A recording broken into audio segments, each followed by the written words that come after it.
அதிகமா குடுக்காததுனால ஒரு கர்ப்பிணி பெண்ண கிட்டத்தட்ட 14 முறை கத்தியால குத்துன பீட்சா டெலிவரி பெண்.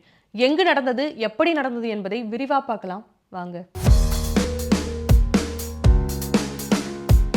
அமெரிக்கா புளோரிடா மாகாணத்தை சார்ந்த ஒரு பெண் தன்னுடைய பிறந்தநாளை விமர்சையாக கொண்டாடுறதுக்காக தன்னுடைய காதலன் மற்றும் 5 வயது பெண் குழந்தையோட ஒரு ஹோட்டல்ல ரூம் எடுத்து தங்கியிருக்காங்க.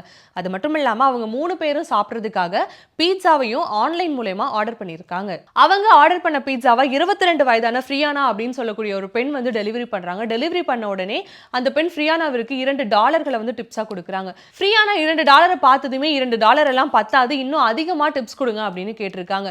ஒரு கட்டத்துல இருவருக்குமே வந்து வாக்குவாதம் முத்தி போயிடுது. அந்த பெண் என்ன சொல்றாங்க, $2 மேல உனக்கு அதிகமா டிப்ஸ் கொடுக்கவே முடியாது அப்படின்னு சொல்லவே, இதனால ஆத்திரமடைஞ்ச ஃப்ரியானா முகமூடி அணிஞ்சு தன்னுடைய ஆண் நண்பர்களோட வந்து அந்த ஹோட்டல் அறையில உள்ள அவங்களுடைய காதலனை ஒரு அறையில வச்சு பூட்டுறாங்க.